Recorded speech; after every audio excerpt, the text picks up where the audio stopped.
G'day and welcome to the Hunting Connection podcast. My name is Zach Williams and I am your host. Here we'll connect you with hunters, fishers and outdoor enthusiasts from around the globe. This podcast will share hunting and fishing stories including past experiences and tackle the tough hunting stereotypes our community faces. We hope to be a positive influence to those outside the community while also having a laugh along the way. Hope you enjoy the podcast. G'day and welcome to another episode of the Hunting Connection podcast. Today's guest is coming from TikTok, Jock Mcqueen. How you going, mate? Yeah, not bad. Yourself, Bungie? Yeah, good, mate. Good. Where are you from, man? So sort of everywhere, but been living up in the Northern Territory for a fair while now, so I sort of call it home. But yeah, originally from Victoria, actually. Yeah, wow. So yeah. But no, lived in pretty well every state except for Tassie and SA. I've worked in SA, but just never lived there. So nice. Whereabouts in Victoria were you from? Swan Hill, down on the Murray there. Swan Hill, nice, beautiful part of the country, mate. Yeah. Grew up on the Murray doing lots of fishing and that, or? Yeah, sort of. Yeah, when I was around 12 or 13, really got into fishing. Me and I had two cousins that were twins, and we really, like it was every waking minute that we weren't doing. Like we sort of had weekend jobs and stuff, and that afforded us to be able to actually go fishing and have decent gear and stuff. Like, we were 13 years old with $800 worth of ugly sticks and shit. that's what you want. And we used to do a lot of fishing. I'm a hopeless fisherman, though. I've still never caught a legal Murray cod. That makes two of us. Oh, mate. They upped the size limit, and then it was about 3 days after opening when they changed the size limit. I caught one that would have been legal the year before. I was just like, you've got to be kidding me. Spewing. In SA, you're not actually allowed to keep them or take them out the water no matter the size. So, really? Yeah. I haven't been down Vic for a few years, so I'm not sure of the current laws, but it used to be 55, I think, and then it went to 65. Yeah, wow. Yeah. And I caught one that was like 57 just after they changed the size limit, and I was just like, you're joking. They're a beautiful looking fish. They're definitely, when I speak to Americans, they're one fish that I tell them to come over here and try and chase. Yeah, and like they are really good fishing, and it's not only that, like there's always, especially in that Murray system around that area, they've done it well. A lot of that work went to shit when the Blackwater come through, but they had done a lot of work to make that river really clean. It was nothing to catch 30 fish a day, and given that most of them were brim and maybe a yellow belly here and there, but at least you were catching. Like, yeah, it was one of the healthier waterways down that way. Yeah, over the border is a different story. South Australia's waterways kind of okay, but you're definitely not getting the fishery you have in Victoria because with the licensing systems and stuff over there. The reason that the Murray in Victoria got so good is, especially around that time, like when I was 13, that's what, a while ago now, 15 years ago or something, they were releasing native fingerlings before all the carp and redfin spawned. So they were keeping fingerlings from the previous season, and they were introducing them into the river as the carp and redfin were spawning, so they'd eat all the spawn. That's good timing, yeah. Because it's naturally it's the other way. They actually spawn before our fish, and then their fingerlings are eating our eggs. So that's how they really clean it up, and they need to get back into it and smash it again. Yeah. But all that Blackwater comes through and just ruined the whole show. Yeah, that was very unfortunate. Even New South Wales, you've seen the all around Broken Hill and all the lakes and that up there that got the Blackwater come through. It turned it all to shit pretty well. But least you got good licensing over there, so you can, put all that money back into the ecosystem and putting all fingerlings in, where South Australia, we don't have a license for fishing, so we don't have any of that money able to go back into it. Yeah, and I don't think a lot of people even in Victoria realise where that money goes and went into all those good things like that. But yeah, anyway, it'll be interesting to see what happens, especially they would have lost so much revenue over that COVID period without anyone going fishing, no fishing permits, nothing. It'll take them 5 years to bounce back. Yeah, I actually think in Victoria, because if you were within the 5 or 10 kilometres, you were able to go fishing still. So that's one benefit anyway. Yeah, right. I didn't realise that. I know for a little bit there, I've got a mate that actually lives on the Little Murray. So at Swan Hill, there's an Anna branch of the river. There's a Big Murray and the Little Murray. Yeah. And he actually lives on the Little Murray, and he wasn't even allowed to go fishing at his back door. Yeah, wow. That's insane. During the height of the lockdowns. That's insane. Just a joke. So, Northern Territory, Darwin, whereabouts are you up that way? So at Humpty Doo. Humpty Doo? So pretty much right in town. Yeah. I've sort of travelled around a lot up here, but just sort of ended up here working in a town job at the minute. So, yeah. Nice. It is what it is. It's nice up that way. I've only been able to go up there once, but I loved every minute of there. I got carried away in the party life up there, out on Mitchell Street and that. But did you do any hunting while you're up here or not? Unfortunately, no.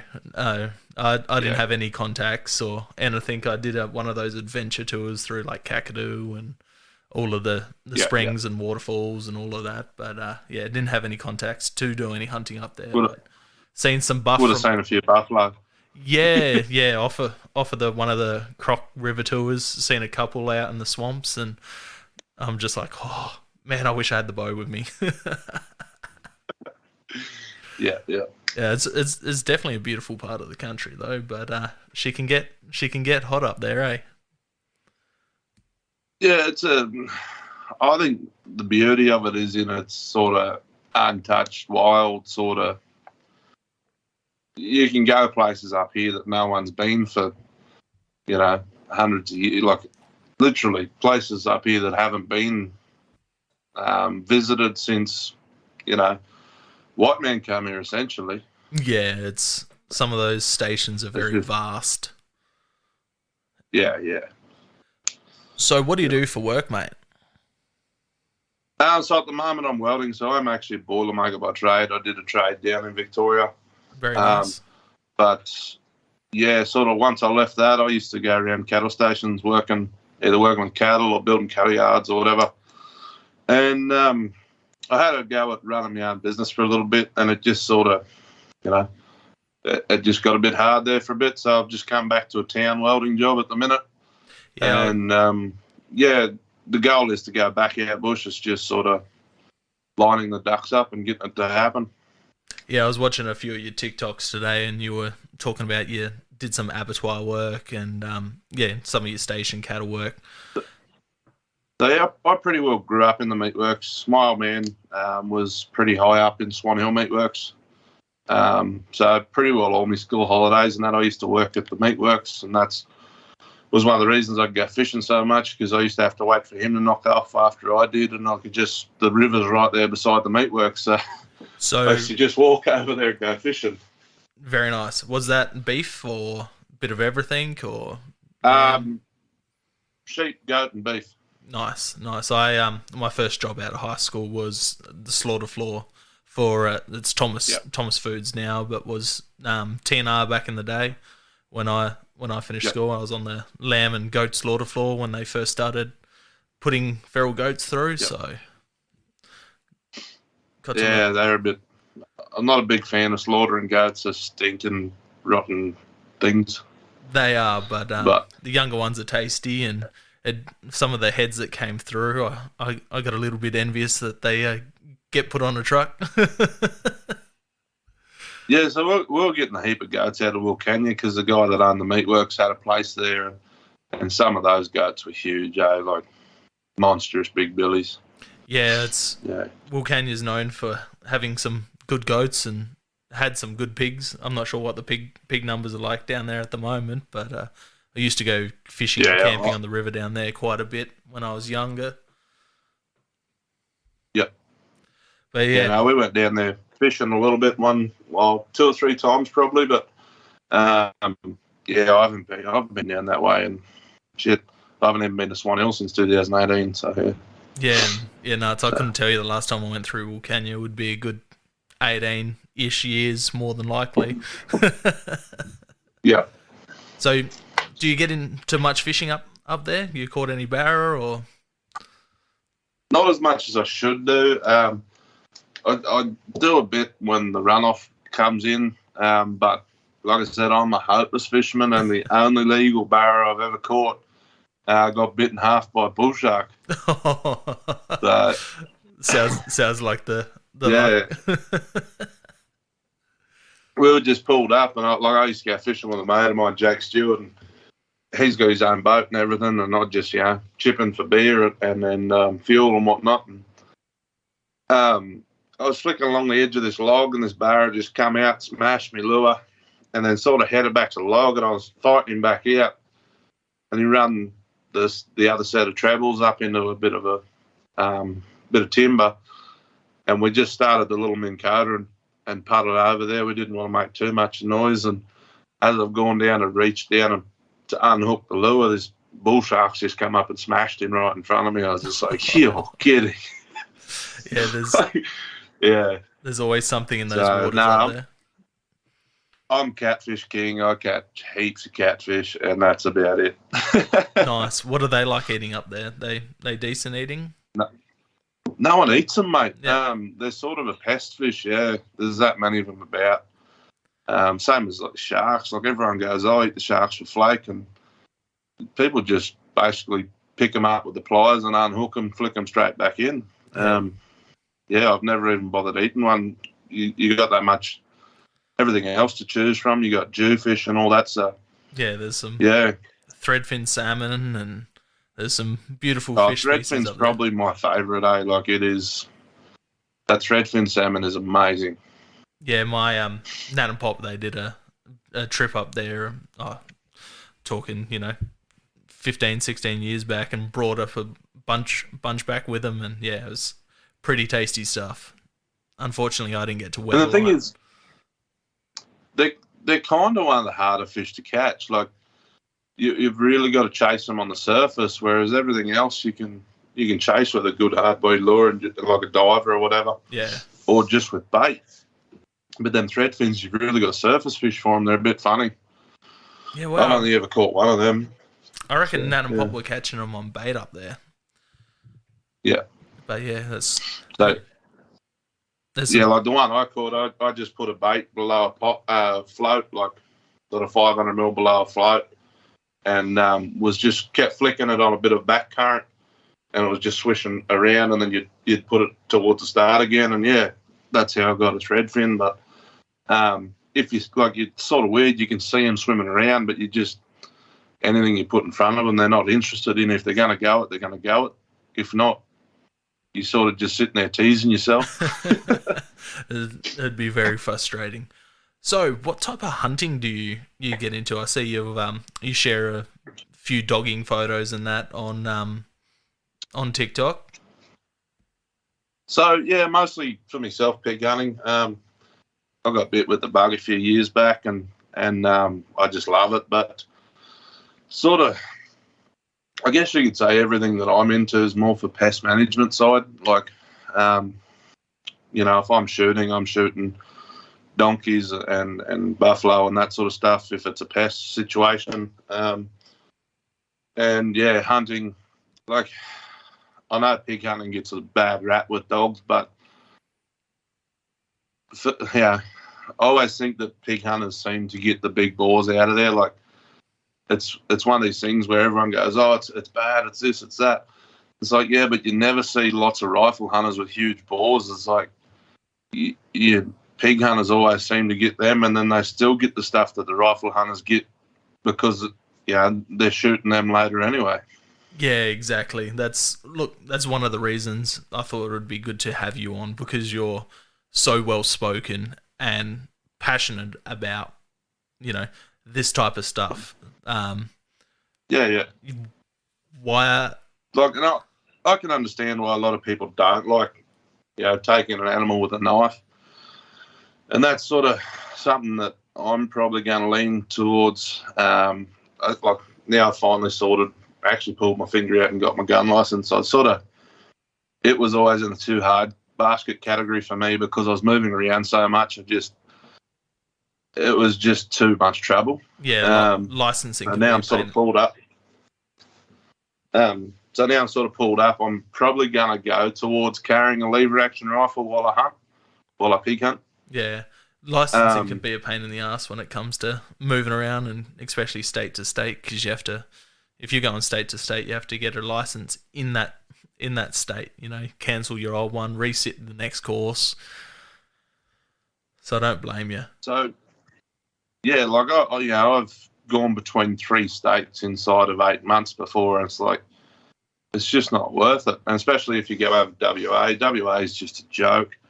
I know guys that have moved over there, and after 12 months, they're still trying to get their gun license sorted out. And it's like everything's just in limbo, and they might have a gun that was legal in Queensland that isn't in WA. There's too much hassle. Yeah, unfortunately, WA does have some of the worst gun laws in Australia. Limiting. I couldn't believe. I was working for a fella over there, and he used to shoot from helicopter, and he has permits to do all that. So he used a lever action, pump action 308. He literally wore a gun out because they're hunting, camels and donkeys flat out, and he went to get a new one, and they wouldn't let him get his new one until he handed the old one back in. That's insane. I was like, what? And he also wanted to get himself a nice precision rifle, and the one that he actually wanted, they wouldn't let him have because it looked tactical. Yeah, and it's like it doesn't really matter if it's a precision rifle. It's a precision rifle. You can shoot a K with them. He ended up getting a really nice Seiko.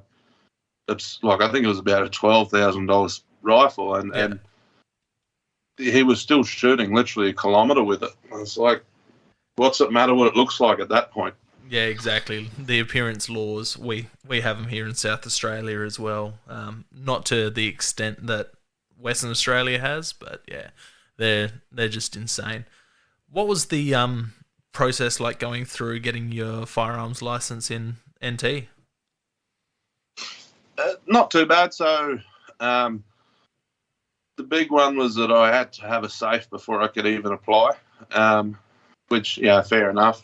But other than that, it wasn't too bad. I think it was $25 for a Crown Lands permit. So that's all I needed to apply for my hunting license. 6 weeks, it was back to me. I put a PDA in with my license though, so it was a little bit quicker. Yeah. Do you have to sit a course up there? Yeah. Pardon? Do you have to sit a firearms course up there? Nothing. So it's just a test at the police station. Oh yeah, well, suppose where you are, it's pretty remote, so they can't really throw on a big course like they do down here. It's a day course down here where half is theory and half is practical. I think you put 20 shots through a 22 and 2 or 4 shots from a 12 gauge, and that's the course. Wow. Because I once when I was in Queensland, I went to get my gun license over there, and it's a theory course, and it takes 4 or 5 hours. And I had my juniors in Victoria, but I didn't realise it was practical in SA. I believe. I don't think that's. I believe a few of them have a practical aspect of them now. I think Queensland do have a practical side. I'm not sure on who else, but You hear about it. South Australia used to be a 2-day course. You had a day on theory and a day on practical, but they put it down into 1 day, which is a bit better.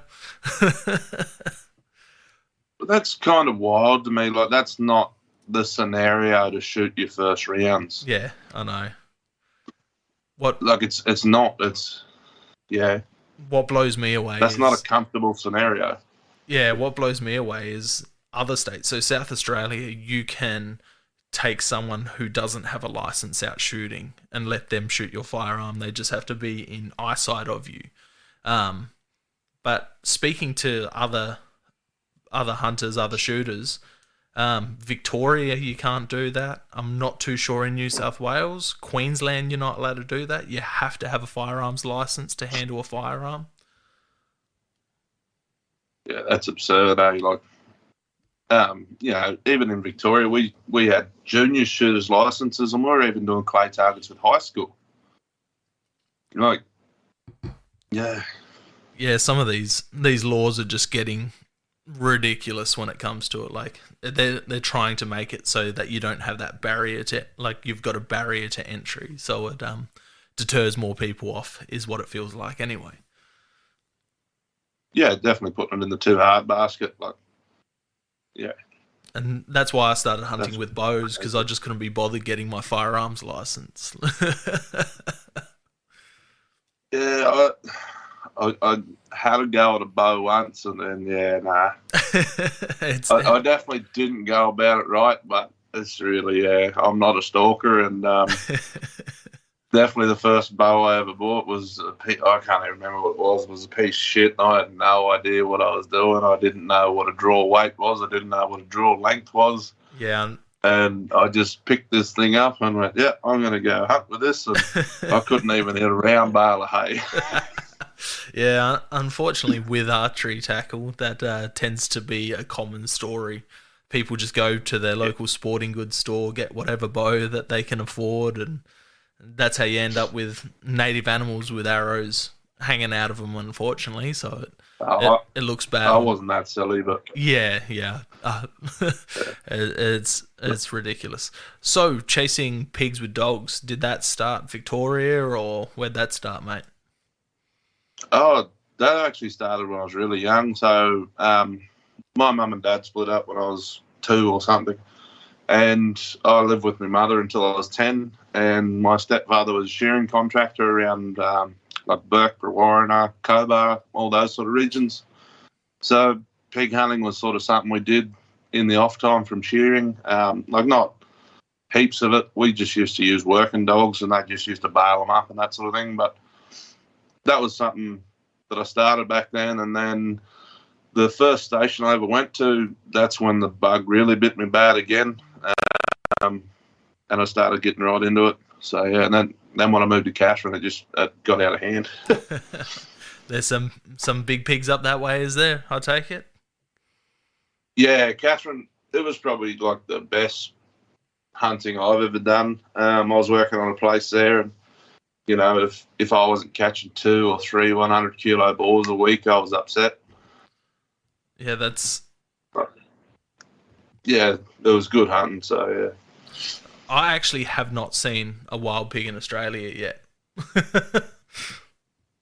That's one of the funny things up here. Like, there's a lot of pigs around in the territory, but they're really hard. Like, I would say there's not that many shot with a rifle, because they're, for whatever reason, either they're spread out or whatever it is, they seem to run in a lot smaller packs than like Central Queensland. Like Central Queensland, it's insane. You'll see a mob of 50 pigs, and it's just like shoulder to shoulder running across the paddock. Whereas up here, it's a little bit different. And I don't know whether that's just a climate thing or what it is, whether they've just got more room. But they just don't seem to do that.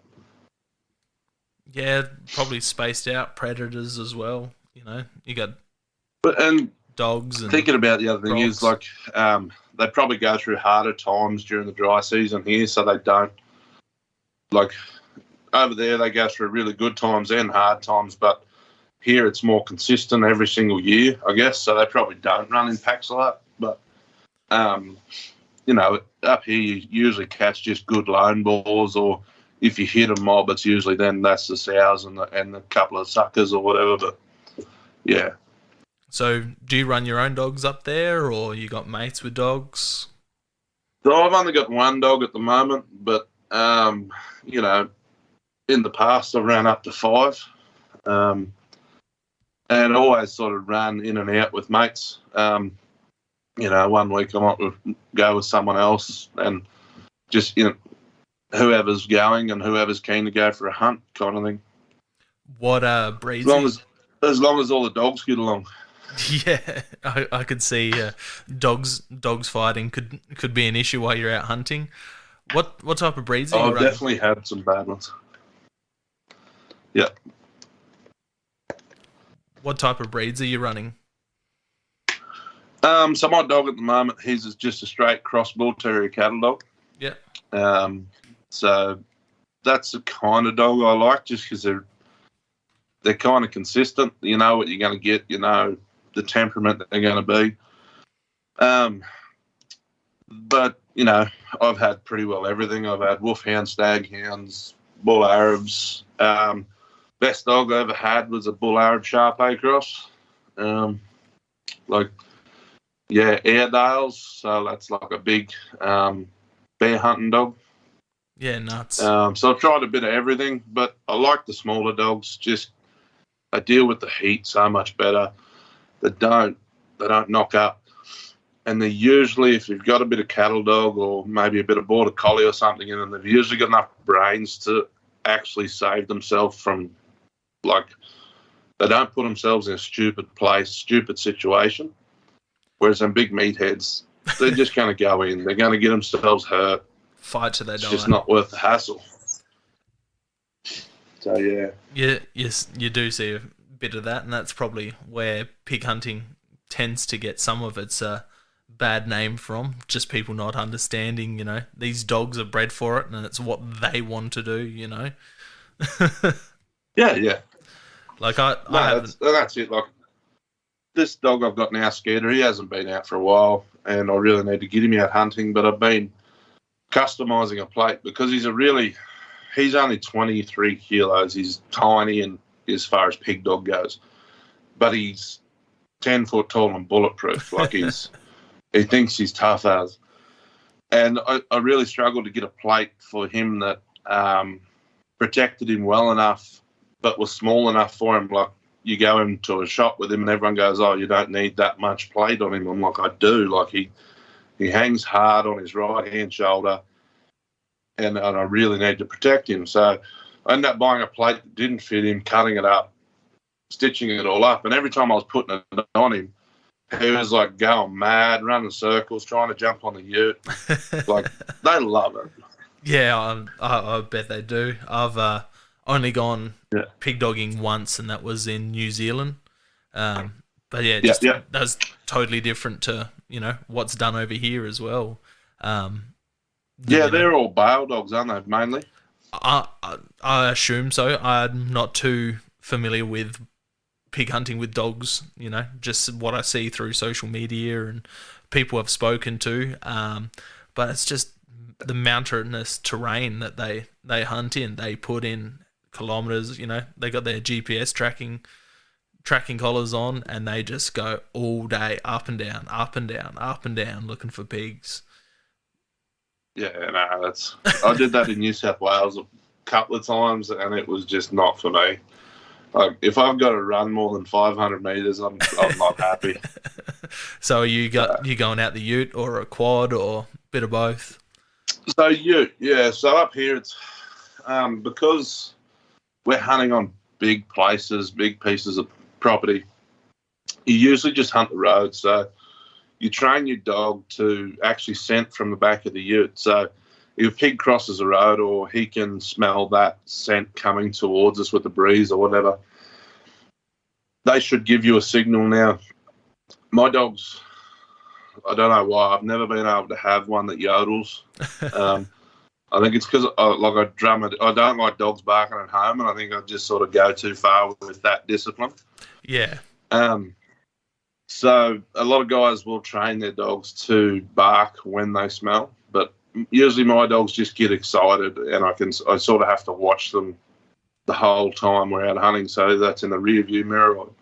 Mate of mine's had twin cab ute, and we'll set up a reverse camera in the dog box. And then you can just drive along when it's nice and cold. You have the windows up, everything. You can just watch the reverse camera on the dash. That's luxury and that's hunting. fun. But when you're in a single cab, it's pretty easy because the mirror's right there. It's just easy. Yeah, nice. So what type of gear are you taking out when you're going pig sticking? So I usually run like a radio type harness for my GPS tracker on myself. Dogs are all plated, all have GPSs. I also run I'm trying to remember the name of the company, but there's a company, anyway, they do these little LED lights. I like to have them on the dogs as well. It's kind of, from 0 to 300 meters, you can usually see these little LED lights. You can have different colors on dogs so that just like what dogs wear, and it's really good. Handy. So that, yeah.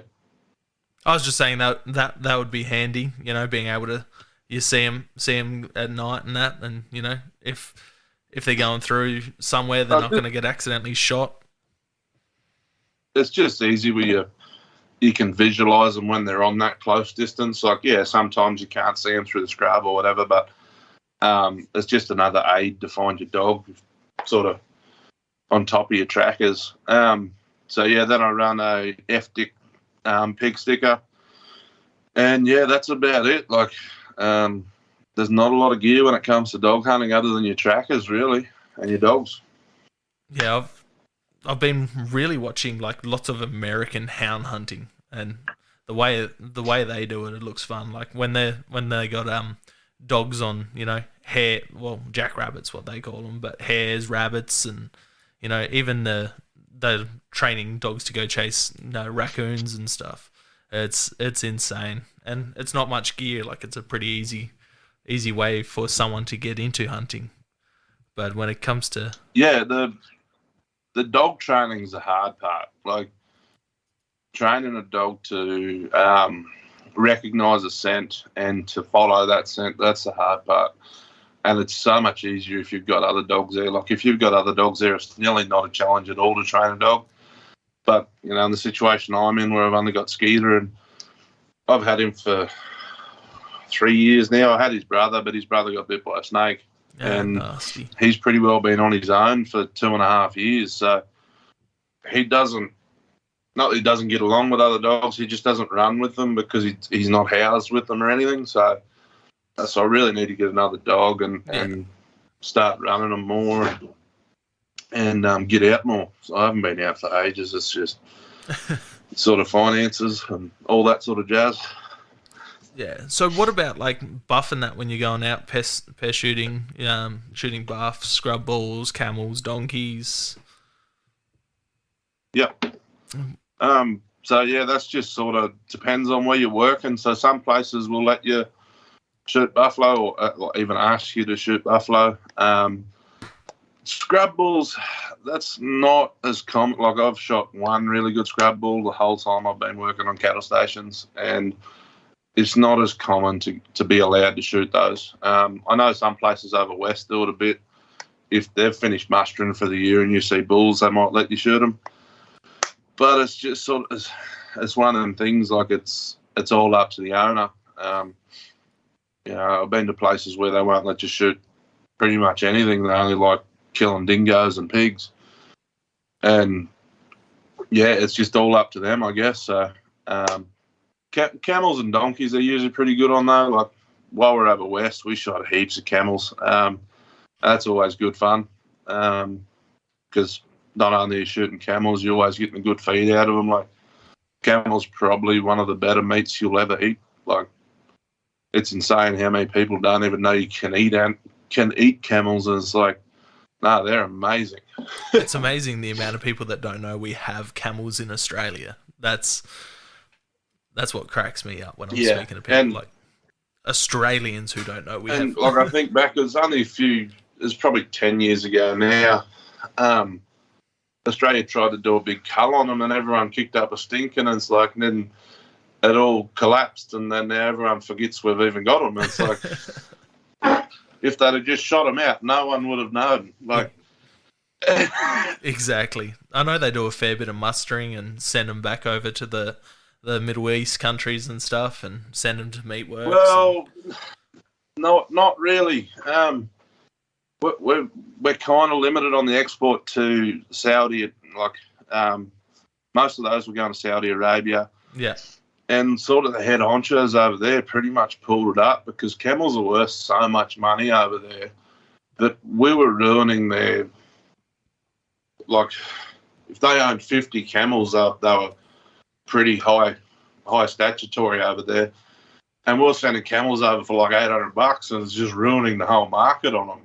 So they bailed up on it. You can't actually, there's very few camels live exported anymore. That's insane. I didn't know that. Yeah, no, I think we're down to it's less than 1,000 a year now. Yeah, wow. Like, it's next to nothing. No wonder the numbers and, are starting to bounce back up. We've got a natural population of like 1.2 million camels or something. That's South Australia's population. Yeah.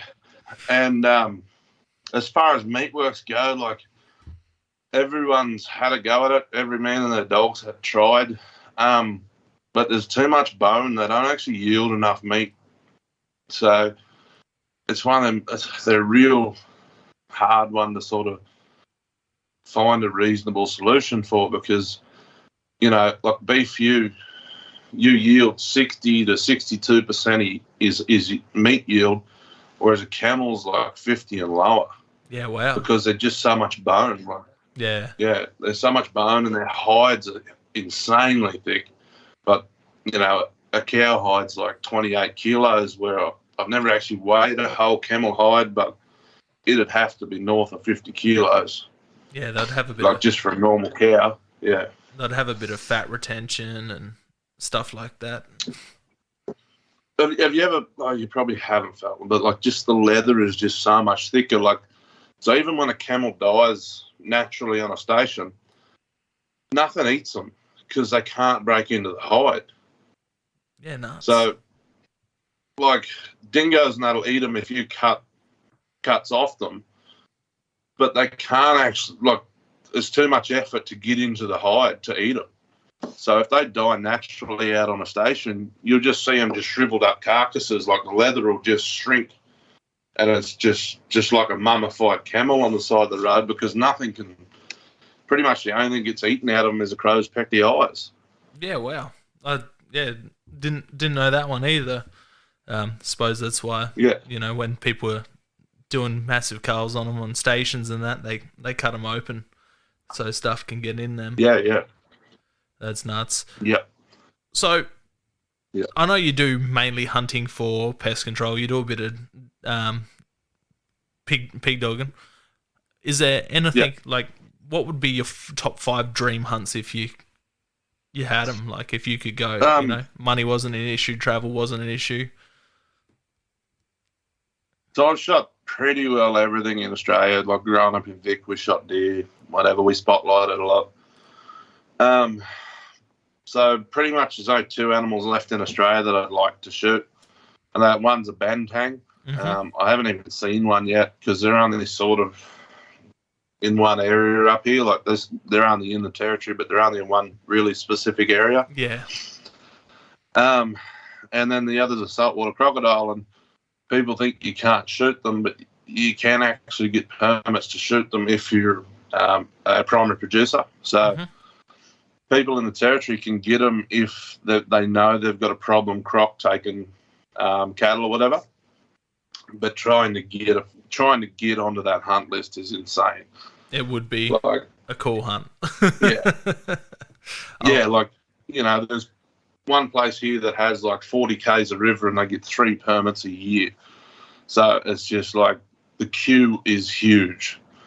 I bet they really. What do you think? Yeah. Do you think they should bring in a system like they do have in America for alligators, where they do like a season where you catch them, tag them? It's sort of it's yes and no. Like it can't be. I don't think we should do the quantities that they do, or just the take anything. It should be, 3 meters plus and problems. Like, if they're taking cattle, they're taking buffalo, they're hanging around homesteads or places like that, I think you should be allowed to take them. But I don't think it should be a free-for-all. Like, taking adolescent crocodiles is just pointless, like, in my mind. But thinning them old bulls out that kill a lot of them young crocodiles, that's how you lead to a sustainable wild leather thing. If you know what I mean, like if you take some of them big bulls away for the next 10 years, then you get a lot of those younger crocodiles that aren't such a threat to humans, that aren't taking cattle, because realistically a crocodile's got to be 3.5 meters plus before it can pull a cow in the water. And then you might actually be able to have something sustainable like America. But it's sort of, it's a real hard one, that. And we just have so many people that don't want it to happen because, exactly. God rest his soul, Steve Irwin made everyone love crocodiles. He did. And I've actually, just behind me, I'm not sure if you can see it on the video, that's a photo of Steve Irwin up behind me. he was one of my absolute idols. And what people don't know, he was a big pig dogger. He loved chasing pigs with dogs.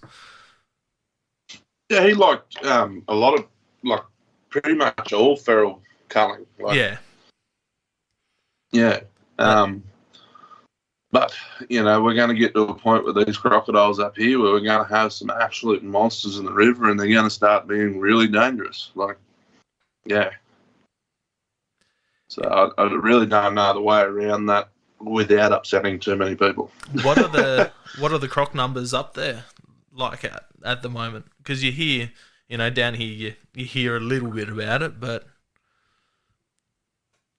I don't know the exact numbers or anything, but essentially there's a river 30 k's from where I live that is the most crocodile infested river in the southern hemisphere. Like, it's just teeming with them. Is that the Adelaide River? So Adelaide River and the Mary River, they sort of weave along together in the same sort of vicinity, and they're just riddled with them. Like, if you go hunting there at night and put a good light along the river, it's just eyeballs for days. So, yeah, that's nuts, and that's where they do a lot of the croc feeding too, out of the boats and stuff.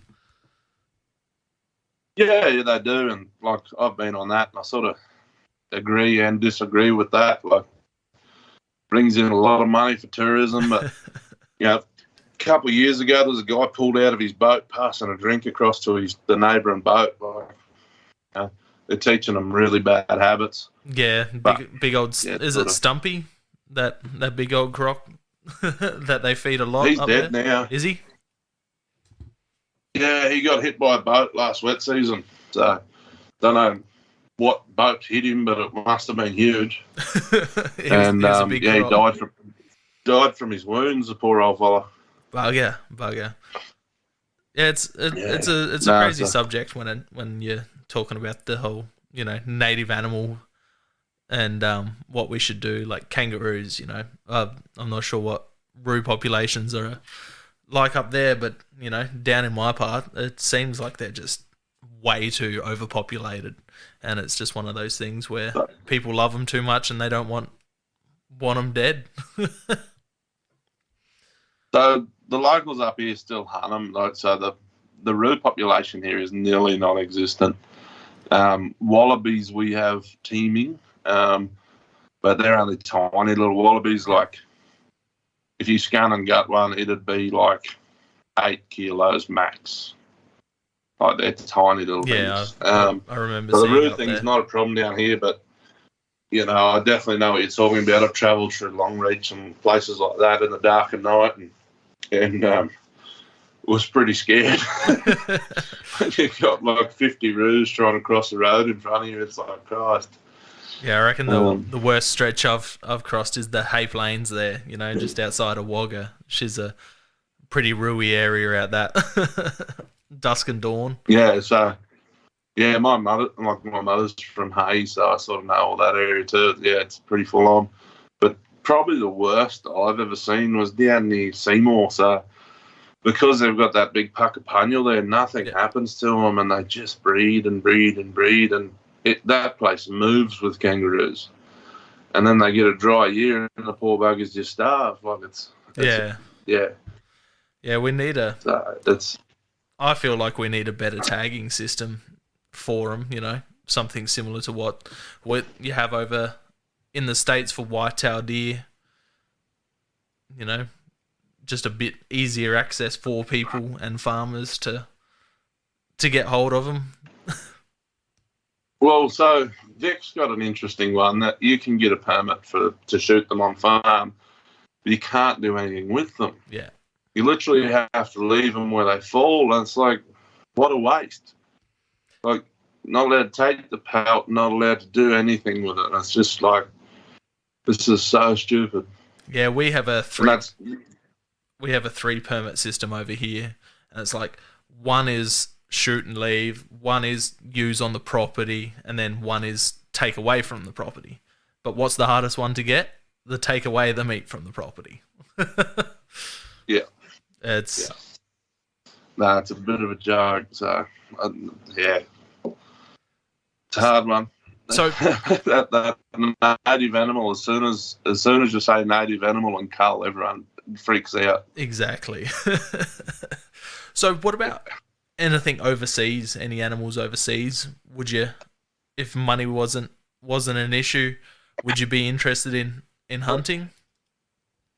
Look, trophies really aren't huge for me, but there's one, like, it's not a trophy animal. I'd love to go to Florida and shoot them iguanas. Yeah. I'd have a fat time doing that. Just floating down the river shooting iguanas. That'd be great. Yeah.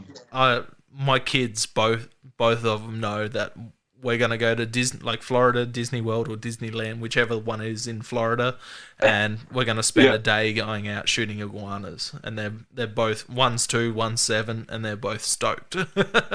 We watch it on YouTube quite a bit. And then, probably I'd like to catch like one of them Russian bulls, them big, like they're a different pig than what we get here. Yeah, the big Eurasian bulls. And then, I don't know. Shit, what else?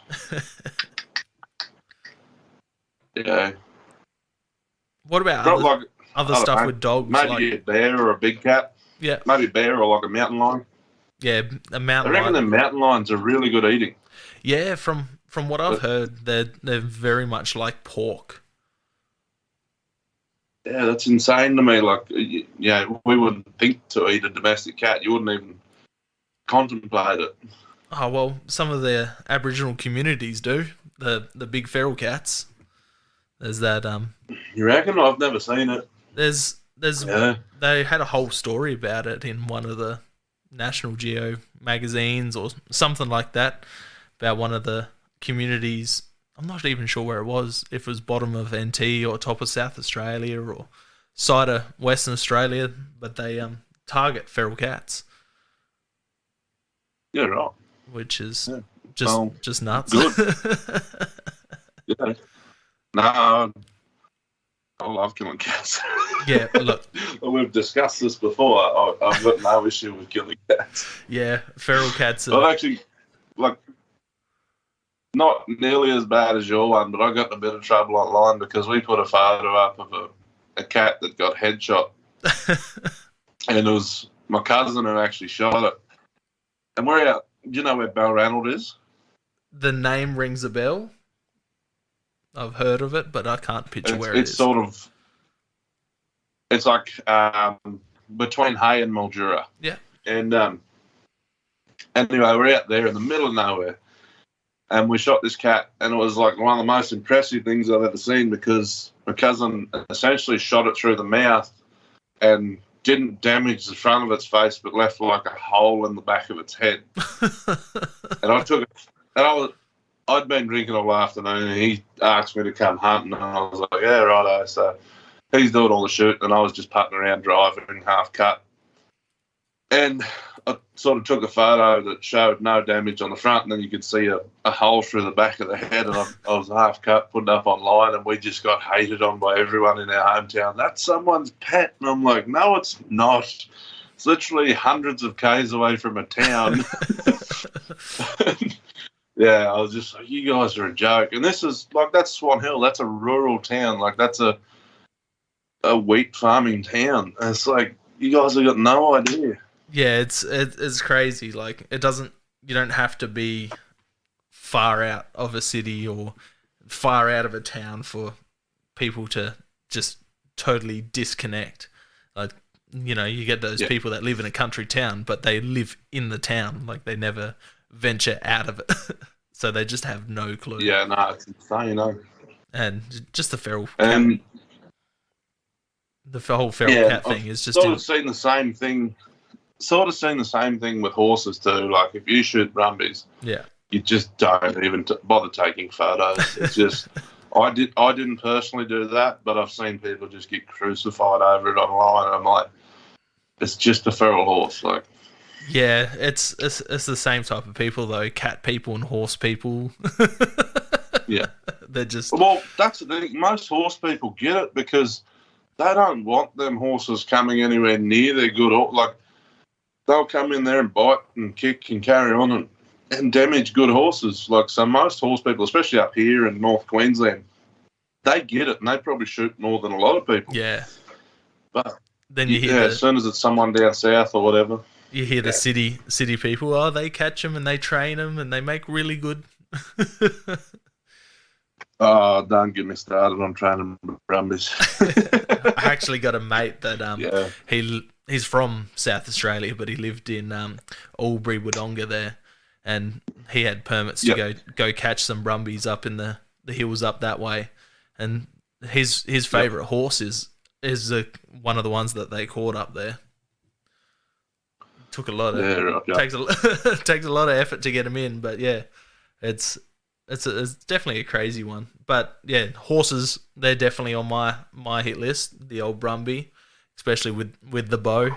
I'm not sure if you've seen the Brumby photo floating around. It floats around like nearly every American hunting page, especially bow hunting page. They're like, oh, my semi-blind mate who's just started archery hunting finally shot his first elk, and it's just a picture of a dude with a bow and a Brumby. That's probably in Australia, and they're not. Yeah, they shot it in Australia, but they use it over. They use the photo, this one particular photo over there, saying, you know, every year it pops up. They're like, oh, my blind mate just shot his first archery elk, and it's the picture of the Brumby. Because they won't even shoot their Mustangs over there, not even with a rifle. Yeah, that's another big controversial thing over there. That's insane to me that they'll catch them and just lock them in feedlots till they die naturally, or rather unnaturally, really. But, you know, culling them's a big problem. It's like, it makes no sense to me. You're just locking them up until they die. Like, then they cause such big havoc on the native grasslands over there, especially like in their mule deer areas and, you know, all the other areas that because they just destroy the water holes, and there are big issues, but they can't do anything about them. I've shot deer, but I've never really taken note. Do deer have upper and lower incisors or no? I'm not too sure. I can't picture it. I'm not looking in their mouth too often. Yeah, I'm just wondering, like, because that's where the most damage comes from brumbies in Australia, is that it's pulling so much of the root base out of good plant. Like, they come through and they smash a spot and they literally leave it barren because they're pulling the whole plant, not just bits of it. Yeah, I can't actually think of it right now. But the deer are native species over there compared to horses. They were apparently horses were on the landscape hundreds of thousands of years ago, but they died out and got reintroduced over there, and that's kind of why they have that protection on them. Oh, and the relationship between the native people and the horse and everything, that like they'll never be able to cull the Mustang over there, but we don't have that. Like the Indigenous in Australia, they didn't get connected to the horse like the Indians did. So well, that's what the story. It's never really going to be a problem for us. That's the story over there. That because they roamed the landscape, thousands of years before they got reintroduced over there, they already had that connection with the horse. And then when it got brought back over, they basically knew what to do through stories. Yeah. It's right, that's interesting. Definitely crazy. What would you say is a good way for a beginner to get into pig hunting with dogs? That's sort of a hard one because, like, it's sort of how far do you want to go with it? Do you want to get dogs and everything, or do you want to just go with a mate and have a go at it?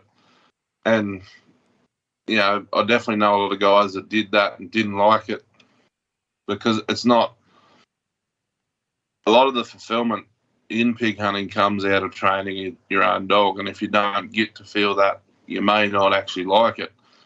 So it's sort of a hard one. You don't want to go out and lash out and spend all this money, but at the same time, it might be what actually makes you like it. So definitely, just go try it with mates. If you're in an area that you can do it. But it's hard, especially because, being fair, there are a lot of people that hunt pigs poorly, and it may turn you off it. So that one's a bit hard. I sort of got into it before I even knew I was into it, if you know what I mean. So yeah, it's one of those things when you start young enough, you don't know any different. Yeah, that's it. Out of the ballpark one, zombie apocalypse weapon. What are you going? Well, I like zombie movies. I reckon everyone does this wrong. So for me, I'd get a semi-automatic 22 and I would suppress it, and it'd be a really common 22, like probably an R10 22 Ruger, because magazines would be everywhere, and every gun safe in Australia has got a brick of 22. Yeah, exactly. That's probably one of the most reasonable, sensible answers I've had so far. Like, it'd be prime. You'd be able to carry 100 loaded rounds on you without an issue, and you could backpack 5,000 rounds without an issue. Exactly. You'd need... I sort of laugh at movies. They're all running around with centerfire rifles. It's like you'd be out of ammo so quick, and you'd only be able to carry a couple hundred at most. Yeah, the ones that crack me up is shotguns and stuff like that, because it's just so heavy. The ammo's so bulky.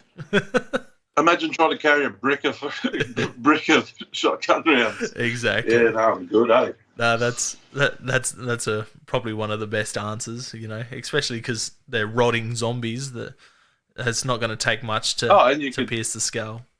You could suppress them, so you literally suppress a 22 with an oil filter screwed on the end of it. You shut it right up. That'd be great. Some subsonics should be quiet as. Yeah. What's the most important thing that you take out with you when you go out hunting? For me, it's the dog first aid kit. So I carry a first aid kit for my dog, and it's recently it's turned into one of the Milwaukee pack-out kits.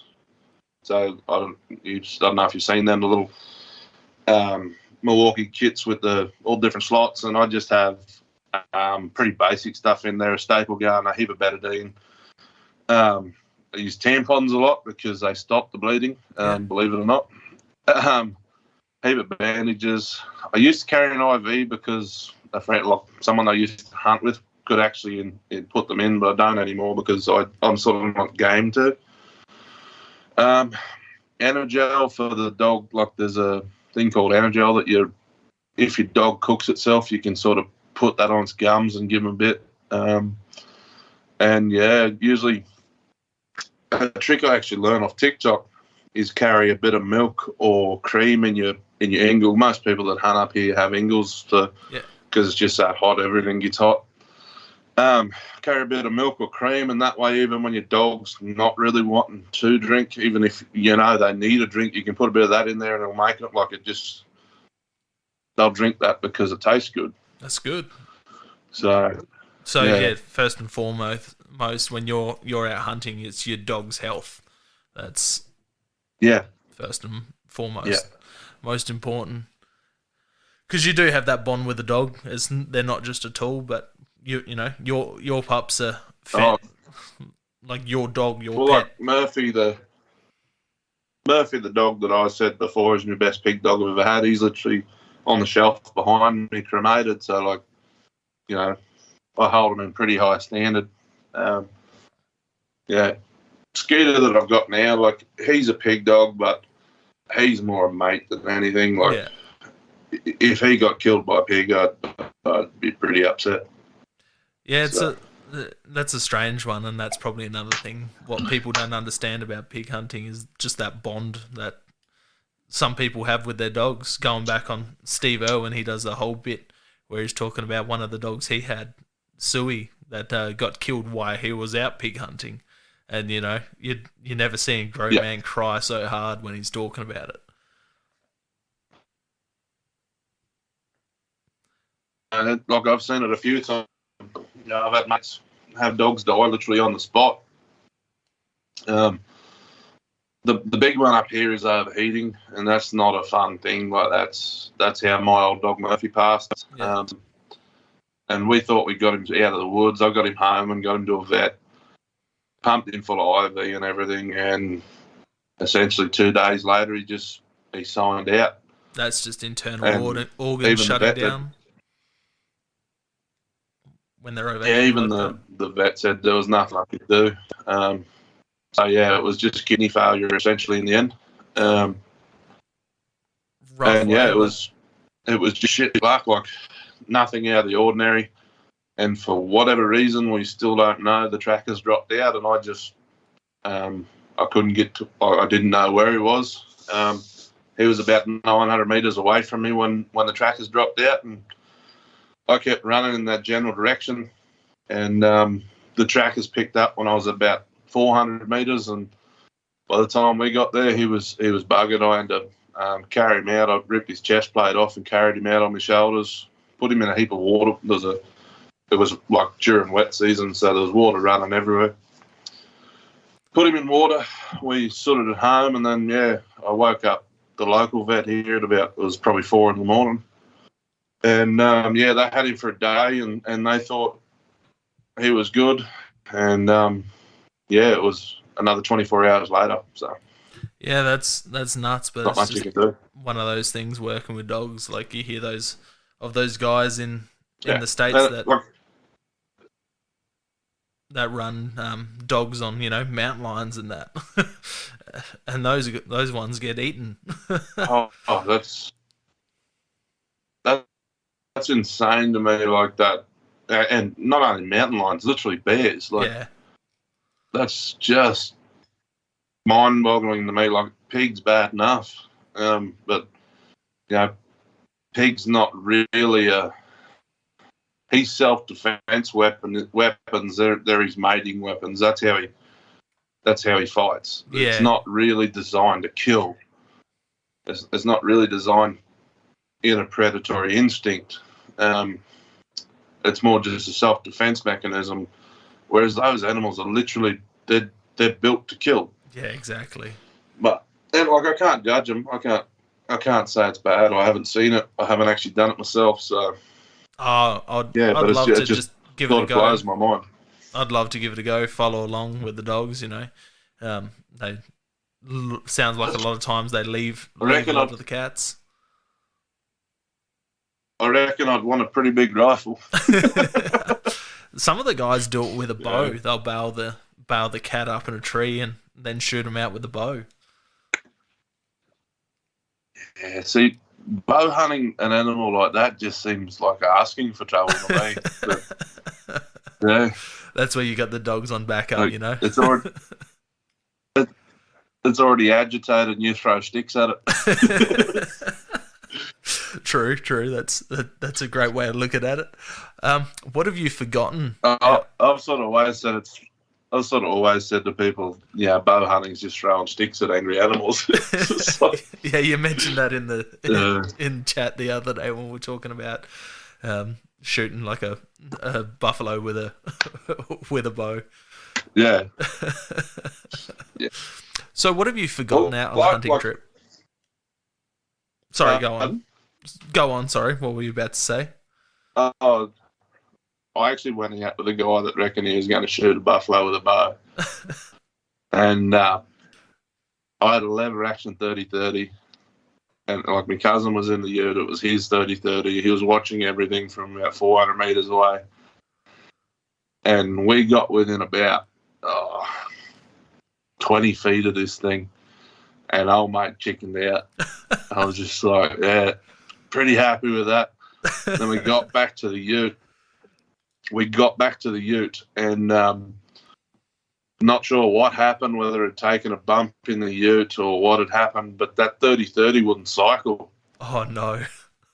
It was a 94 model Winchester, and the safety mechanism on them runs back through the buttstock. Yeah. Like it runs back into like where your hand sits. And somehow that had got jammed up in the wood, and when it's on safe, you can't cycle them. So I didn't have one in the chamber. I just had 5 in the tube. Yeah. And I'm sort of ready.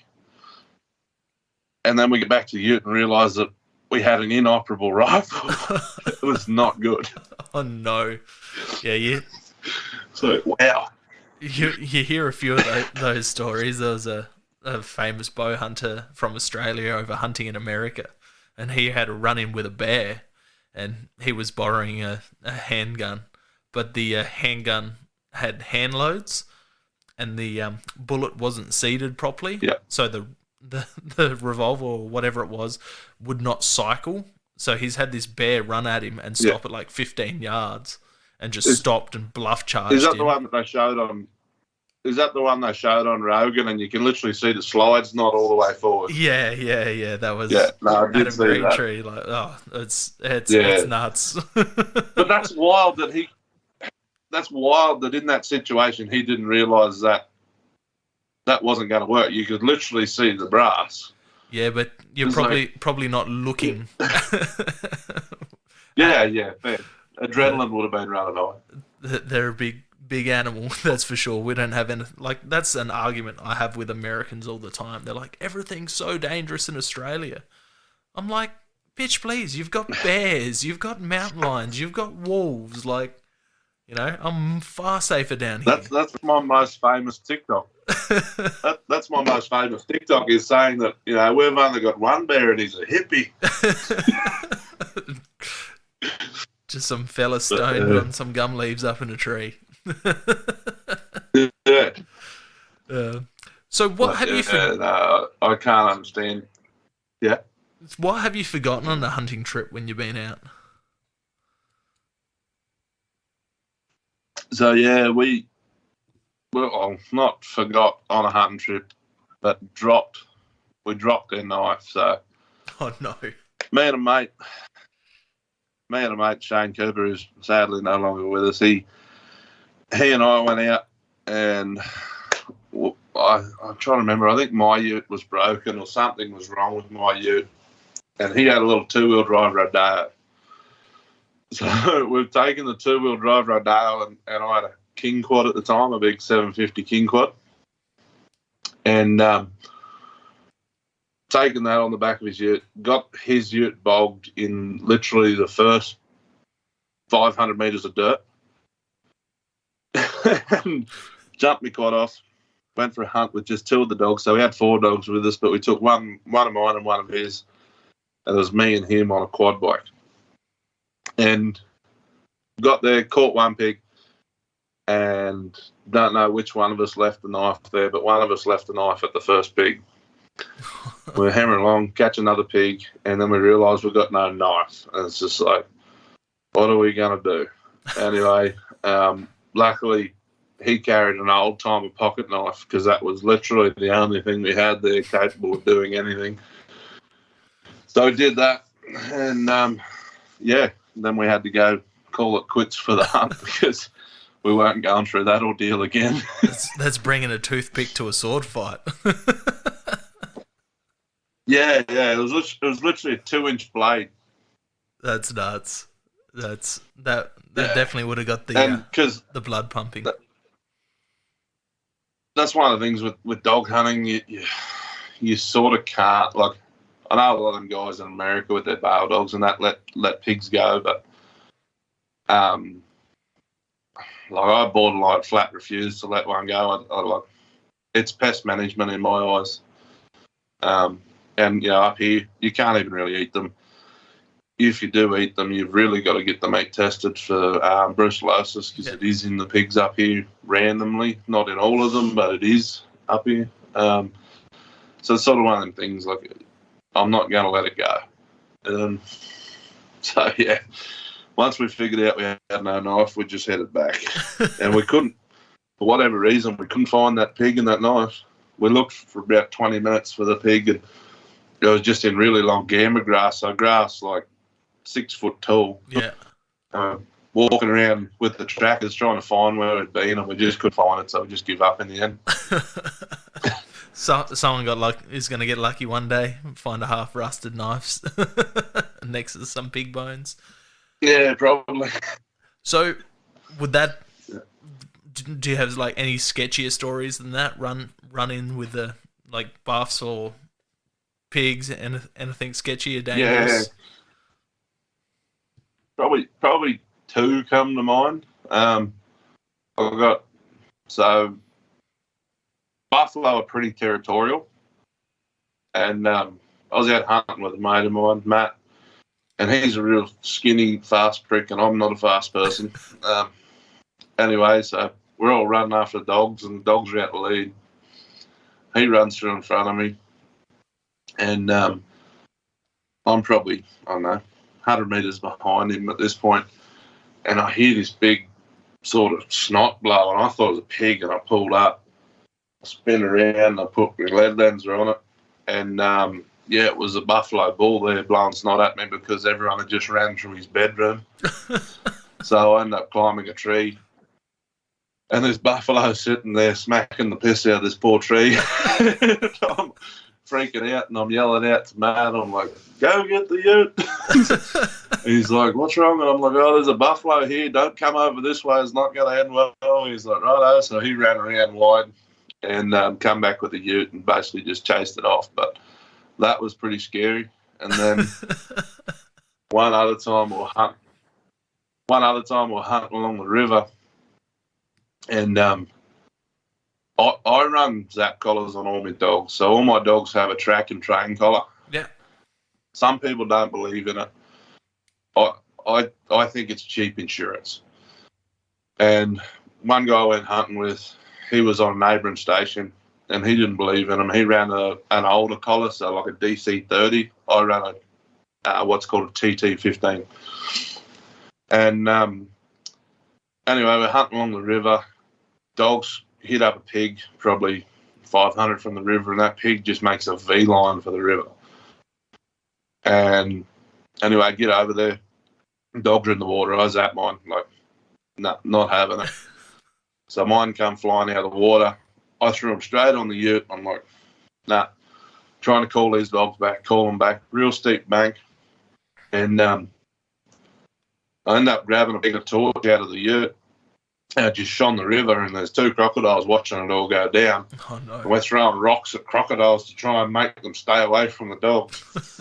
And he had to run down there. He didn't even stab the pig or nothing. He just grabbed his dogs by the tails and just started pulling them up the bank, and they ended up letting go. And the pig just stayed in the water and was just like, nah, not having any of that. Yeah, the pigs up here kind of know to do that. Like, it's sort of painful, but if you catch them before they hit the water, it's all good. Yeah, that's just blows my mind. Like, you know, down here, there's nothing when you're out hunting apart from, you know, snakes that you have to worry about. And you don't even worry about them. You leave them alone. Like, you don't fuck with them, they won't fuck with you majority of the time. But yeah, then you're out chasing pigs, and, you know, you just got to have that thing of crocodiles around the water constantly, you know. You can't just cool down in a pool. You have to. Yeah, and they'll be in places you just think, nah, there can't be one here. And sure enough, like, yeah, I've heard stories of guys, like, have you ever seen photos of buffalo wallows? Yes, yeah. Like the holes that they dig. So yeah, I've heard stories of guys getting their legs removed by crocodiles because they've walked through a buffalo wallow. Jeez. Like, that's like a 2 metre by 2 metre hole in the ground, and they've stepped through it because, you know, buffalo hunting or whatever, and yeah, croc just launches out of it, and like, there's a guy at Catherine that actually lost the leg to a crocodile in that exact situation. He was just lucky he had a loaded rifle in his hand, or otherwise it would have taken him. That's one thing that's going to be in my back of my mind now. Stay away from buff wallows. Yeah, it can be literally the tiniest little body of water, and they're just hiding in there in the mud. Yeah, you see those photos of them in the almost dry mud, and they're like just got mud caked all over them, and you're just seeing the eyes, and they're just sitting in that caked mud. It's insane. They're a cool animal. I have a lot of respect for them. They're hauntingly, like, the ability of stealth that they have is just haunting. I was fishing with some mates of mine. They're both brothers, and they're walking along this log in the Daly River, and been there for like 4 or 5 hours. And one of them was standing right out on the end of the log, flicking lure, and sort of just chilling. And we're, I'm trying to remember who it was. One of us, it wasn't me, one of us has walked back up the ute, and it's a real steep bank, and when they've got up the top, they've sort of got a better field of view, a little bit of elevation, and they've looked down, and there's a croc just sitting there watching this guy flick lures off the end of this log. And he's walked down there with a rifle and shot at the water. It didn't tell anyone he was doing this because he didn't want anyone to panic. Yeah. Before he'd scared the croc, essentially. He shot at the water, the croc floated, like, got out of there. And old mate standing out the end of the log, just realising that he's had a crocodile stalking him. It's like, that was just so stupid. Yeah, like, it would be an unreal feeling, that's for sure. Because they're that big silent predator that's, you know, coming at you from another world, like underneath you. You've seen that video of the big croc. And like, because I didn't go up the bank, I don't know how big exactly this croc was, but the bow wave that this thing made when it left, it wasn't little. Yeah, I can imagine with all that food. They're just haunting. All the food up there, they get pretty big pretty quick, you know. Just the abundance of pigs, and, you know, you got. Sorry, it's just breaking up there, man. I was just saying, like, the amount of food that the buff and the pigs and that would get up there, you know, they'd get pretty big quick. Yeah, it's mainly when the runoff happens. So when the runoff happens, and them crocs just explode, because essentially it's similar to like the running of the salmon. Then barra come all the way back in. Yeah. as far as they can, and that's what the runoff's all about, is when them barra stir crazy to breed, and the crocs just wait for low and high tide, and they just smash them. Yeah, you see that video of that big croc in the clear water is like just sitting in the reeds. I think it was a Matt Wright video, but yeah, just that big croc sitting in the grass with the water flowing over it, but it's like crystal. He's in a helicopter.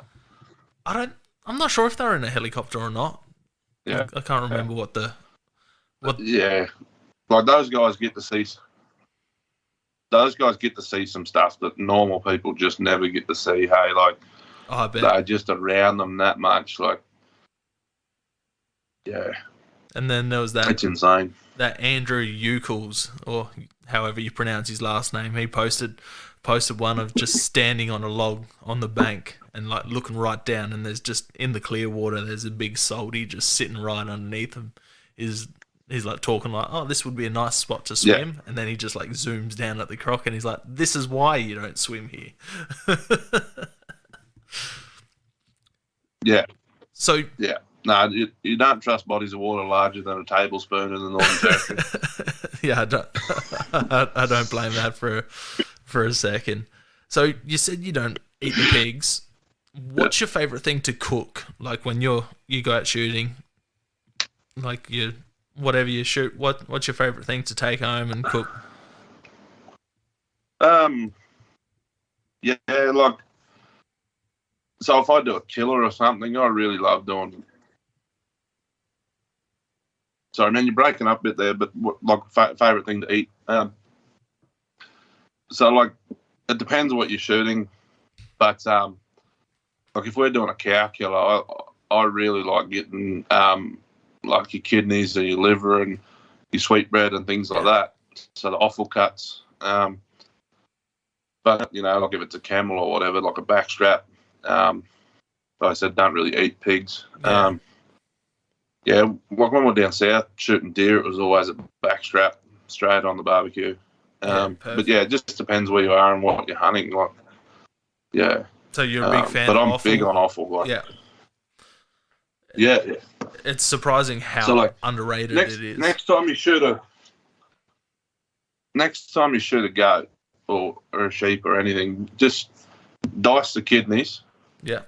Have say a cup of flour and a tablespoon of curry powder. Yeah.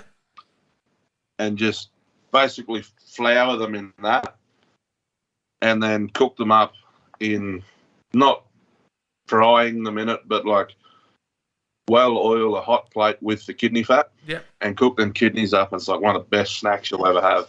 Yeah, wicked. I'm a big fan of offal. I quite often, kidney, liver, heart. I love heart, especially from deer. Like, it's just so underrated. That's one of the things that's the one of the things I really admire about the American hunting thing. Like, especially, even in Canada. I remember reading about hunting moose. You have to take 100% of consumable food before you can remove the trophy. Yeah, that's awesome. And that's how trophy hunting should be done. Oh, 100%. 100%. You should be able to utilize everything you can. Sometimes you can't. You've shot stuff that's diseased, and you've cut stuff open, and they've just got a huge pus ball and that in them. That's one thing I found working at the abattoirs. They look all healthy on the outside, and then you cut them open, and there's just a huge pus sac in them. It's another reason. That's another reason why I'm big on offal, is because I've done a lot of time in the meatworks, and I know what to look for in offal. Like, and that's your first sign. Like, if your liver's all pussy and it has silicosis or something like that, or a heap of liver fluke, well, you can sort of say, I'm not going to eat that. Yeah, it can be a big deterrent, but that's for sure. Like, obviously, if it's something like a cow, you can sort of pull some of it away. Yeah. But like even in cattle, because I've done a lot of slaughter work, I actually sort of know where to look in the nodes and stuff like that to check for cancer. Yeah. Like, I don't know whether it'd ever really hurt you, but I guess there's reasons why Ausmeat don't allow cancerous cattle through meatworks. Like, it can't be good for you. Yeah, or just the risk, just in case, They found out in England of mad cow pretty quick, so I suppose you don't want to risk anything like that over here. Yeah. So how do you see the public views on hunting and hunters? Yeah, like the public is abroad, not well. Like, it's Australia wide, not well. Up here, it's everyone hunts. But yeah, like, so many people just have no idea of the reality of the feral situation in Australia. Like, we almost have as many pigs as cattle in Australia, like feral pigs as cattle in Australia. Like, and people just don't understand it. They don't even. I've had people criticise online shooting pigs, and it's like, why? Why do you have a problem with that? So, yeah, it's sort of a funny one, and it's always people with no idea. Yeah, like, always city people. It seems to be. What about pig hunting? What do you think people's general consistent thoughts are on pig hunting and pig hunters? Oh, they all think we're yobbos with lifted four-wheel drives that just go out and torture pigs. That's the general opinion of us, I think. Yeah. Even a lot. I know rifle hunters that think that of pig hunters. And it's just like, yeah, look, fair enough, there's some bad ones out there, but it's not nearly as bad as what you're saying. Yeah, exactly. And like I said before, I think that we do a better population cull than most, because, especially when you start getting these guys, there's a lot of guys up here that are really running hard to bail dogs, so dogs that'll just bail up a whole mob. And they just run in there with a little lever gun or whatever, and they just eradicate. Like, it's a different thing. So it's definitely frowned upon in most circles, I think. Yeah. Look, I had a bit of a skewed view on it for a long time there, but going out in New Zealand, that's why I went out with this guy, just to get a bit more of an understanding on it. A lot of my mates don't agree with it. That's why, having someone on who has a pig hunting background like yourself, I think is going to be pretty beneficial for, bow hunters, rifle hunters, to get a better idea of, who a pig hunter is, Man, I'll be brutally honest, it wasn't that long ago I considered bow hunting strange and kind of cruel. Like, when I first got into rifle hunting, I couldn't wrap my head around essentially bleeding an animal to death. Like, that's what it is. But then you sort of look into it, and you look into how much goes into it, and knowing your arrow weights and what it's going to do, and you're literally punching sometimes a 2.5 inch hole in an animal. Like, it's a different. It's not. It's not just throwing sticks at them, really. Exactly. It's good for a bit of banter, but at the end of the day, we're all out there trying to achieve the same thing. It doesn't matter how you do it, whether you got a dog and a knife, or you got a bow and an arrow, or you got a rifle.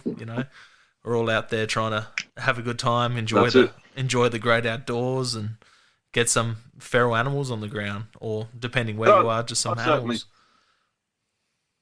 I certainly think that you'd, like bow hunting, you'd take in a lot more of it than pig hunting. Like, pig hunting is loosely organised chaos. I bet.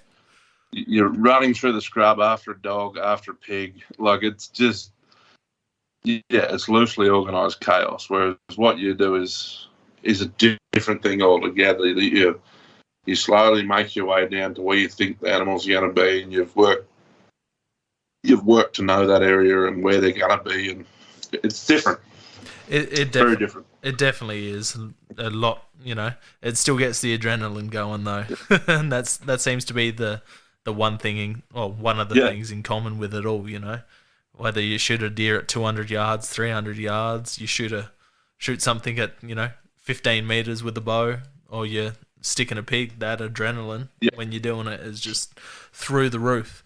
How would you change the public views on hunting and hunters and pig hunting with dogs? Just on hunting in general, I think we need to teach school kids how much damage the feral population is doing. Like, I don't ever remember talking about feral animals at school. Like, I'm sure at some point we did or whatever, but I just don't remember it. If everyone knew the reality of feral cats, like, I think that it starts at a child age. It doesn't. You can't convince someone that's 21 and thinks already has a concrete opinion in their mind without physically taking them out to do it. But you can help people understand why it happens from a younger age, so they don't demonise it, whether they want to get involved or not. Yeah, no, that's a pretty good answer there. That's probably, I'd say, one of the best answers we've had. Chatting to school children about it. I feel like in primary school I did a lot of projects on feral animals. Could you imagine? Could you imagine if someone like Rob Irwin did videos on the devastation that feral cats cause? Yeah, exactly. Like something like that. Like, and don't target it at the people online that are already hating us. Target it to kids that, speaking of Rob, they're open-minded. Speaking of Rob Irwin, I'd love to know his opinions on hunting feral animals. That's something that's never, I don't think's ever come out, especially in the media. You look at his grandpa Bob Irwin, and he, it sounds like he did a fair bit of pig dogging too. I don't think it'll ever come out. It's too risky to his image. Yeah, but Steve was pretty out there on it, so you'd think if Steve Irwin could be loved and doing it. Yeah, I just, in this day and age, I think, because he would have a team of media advisors. Yeah. And they just wouldn't let him take that risk. Yeah.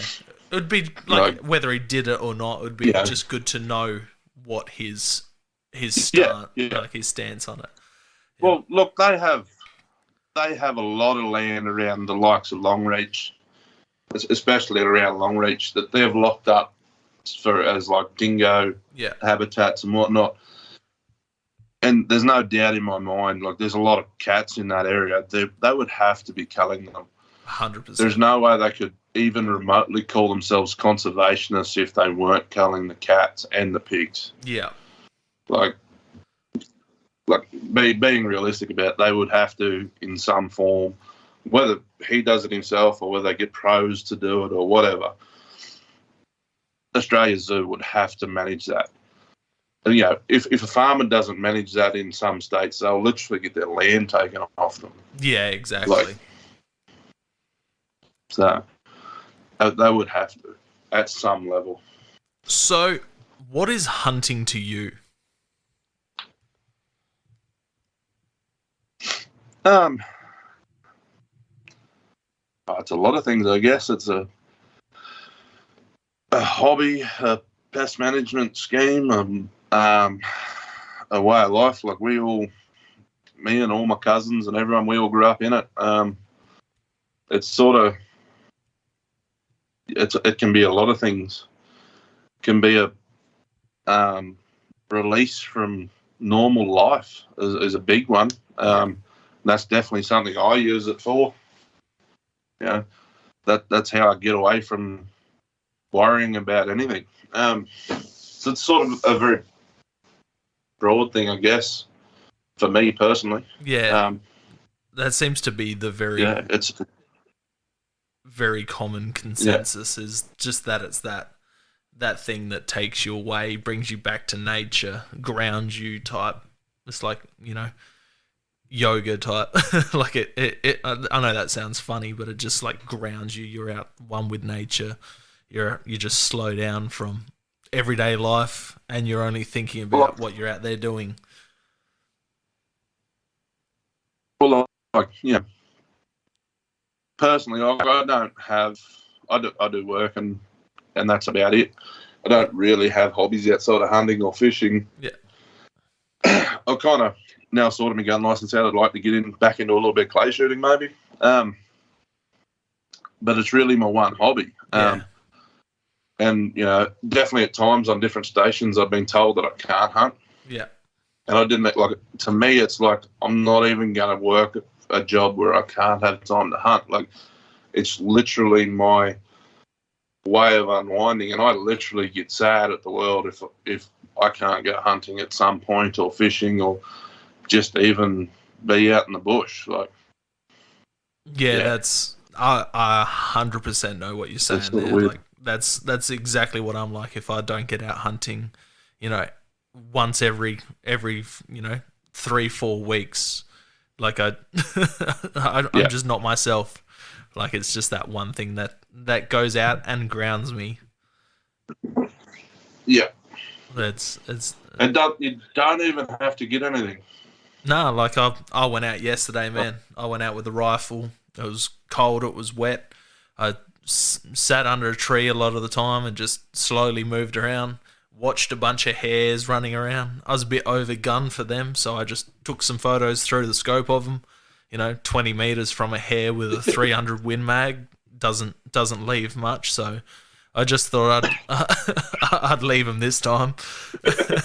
Wait till I'm back out there with a bow or a 22 or something.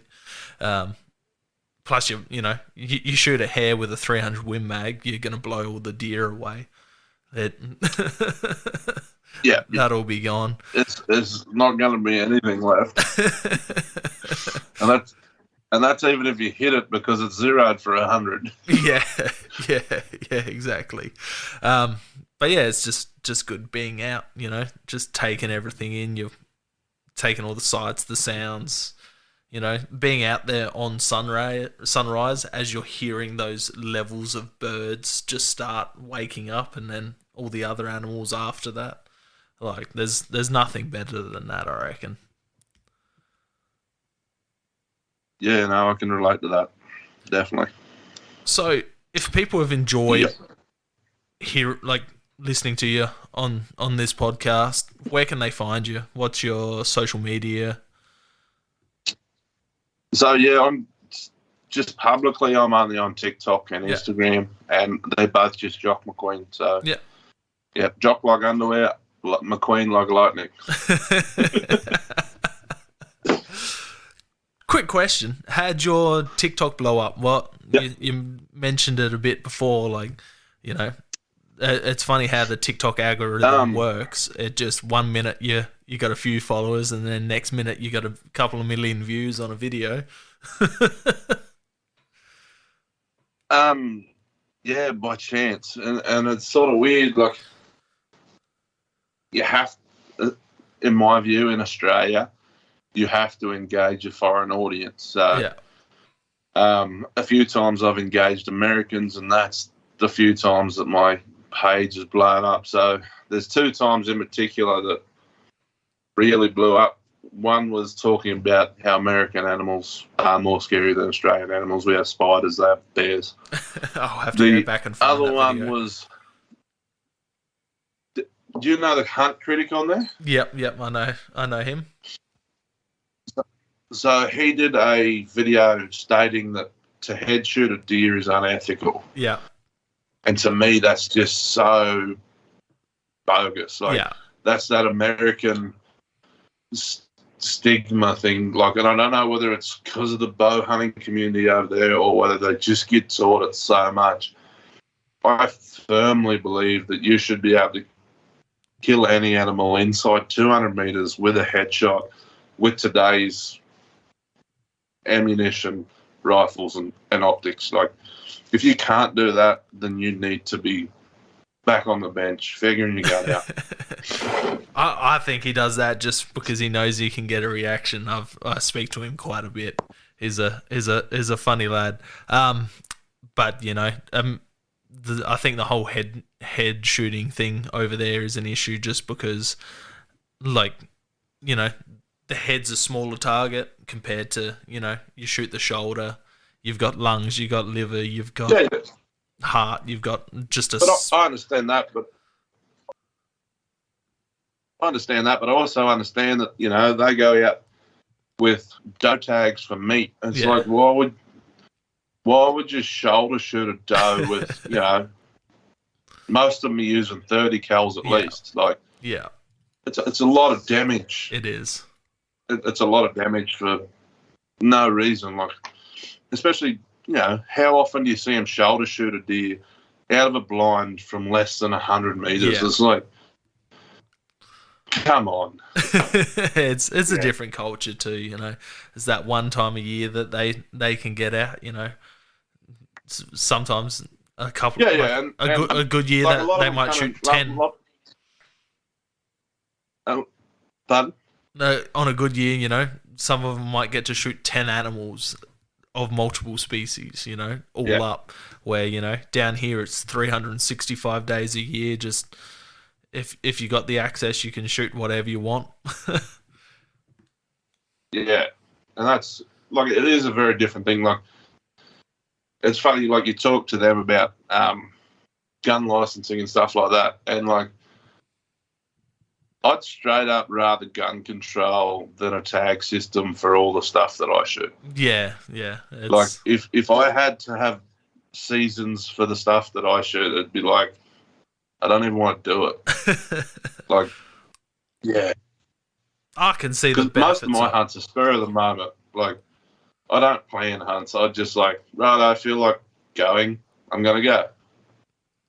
Yeah, that's one reason I could never live in America. I love America. I've been over there. I can't wait to hunt it more, but I don't think I could live over there because I can't just, you know, get home from work and go out hunting whenever I want. Yeah. Unless you have a lot of land, like, yeah, I'm sure there's guys over there that have a lot of land that shoot deer all year round, but yeah, probably not legally. I don't know, it's just odd to me. It's a total different culture, total different thing. Yeah. Like we can't really compare, you know, shooting what do we have, like 26, 27 different game species or feral introduced species over here that we can hunt all year round compared to their native species. You know, it's that, you know. Yeah, well, like, any of their introduced species seem to be fish and things like the iguana and the boas. They've got a few different ones. They've got They've got an island over there with sambar deer on it. They've got sika deer. They've got like ibex introduced in a couple of spots, and they all have tag systems on them too. So they just manage them rather than wiping them out. That's odd, eh? Yeah, it's crazy. Like Texas is that other, you know, you could cruise down the road and there'll be a zebra on one side of the fence and there'll be, you know, some type of Indian antelope on the next side. Well, this is something that it will be interesting to see how it plays out in the Northern Territory here. So I don't know if you know, but there was a zoo up here that basically went bust. It was a private zoo, and during the wet season, a lot of animals got out there one year. So there is chital deer getting around the Daly River region. Yeah. And in that region, there's also been huge plantations of sandalwood trees put in for sandalwood oil. And I know 2 deer have been shot in those timbers. And, like, they're huge. Like, there's those plantations are massive now, like, as far as, like, the size of the tree and the thickness of everything. It's going to be interesting to see if they flourish or if they don't. Like, and it's there might be chittle deer hunting in the territory one day. I know there's rooster deer up there. They have a few populations of rooster up in the territory too. Yeah, right. I did not know that. Yeah, there's a few. Inside fences or Nah, free range. Smallish populations, but they're out there. And then I'm not sure if you're aware of the story, but the pygmy hippo that was mistaken for a pig out there. The guy that shot that was from Swan Hill. Yeah, nuts. I love showing people that story. I'm like, did you know that there was a pygmy hippo shot in Australia? But that's worth God knows how much, and they just shot as they thought it was a pig. Yeah. Crazy stuff. But I'll let you go, man. Thank you very much for coming on. You were requested by a couple of mates off of TikTok. They thought you'd be a great listen and, just a great insight on hunting, especially because you don't do it like the way that everyone else does it. So, yeah, that's one thing about up here is it's very different than a lot of other places to do hunting. Like, yeah, but no, it's been fun and again, thank you very again one other day. Yeah, definitely, man. Have to do it in person next time. Come up there and shoot some ferals up there. Get myself a barrow. Yeah. And then if you're ever down in Adelaide, man, you'll have to sing out and we'll take you out for some fallow deer. Yeah, I've shot fallow. I think I haven't shot is chittle and samba. Yeah, samba. And hog. Yeah. And I haven't shot hog. Yeah, hog deer would be a trip. They're cool. They're cool. I haven't shot chittle. I've shot a samba. I've shot a red, a fallow, a whitetail. And that's it. Actually, I haven't shot a white. Yeah. Yeah, a whitetail aren't in Australia. I went over to Mexico for that one. Yeah. Swan Hill has red and fallow around there, so I've shot both them. But went looking for samba, but didn't get lucky. Fellow I was hunting with did. Wicked. And they're a cool animal. That noise they make when they spook is just goes straight through you. That foghorn. Yeah. But anyway, mate, it was fun. Easy, mate. Thank you very much. Everyone, go check out Jock's stuff on TikTok. It's a laugh, and he's very insightful in the videos he does, and a lot of them are very educational. So go check him out. Say g'day, and cheers, man. Thank you very much for coming on. Thank you too, man. Bye. Thank you for listening to another episode. If you enjoyed, please share with your friends, family, tag us in photos on social media, subscribe, rate and review on whatever podcast platform you're listening on. Please head over to our social medias, Instagram at Hunting Connection Podcast, Facebook at Hunting Connection Podcast, and Twitter at Hunting Connect. Thank you for listening.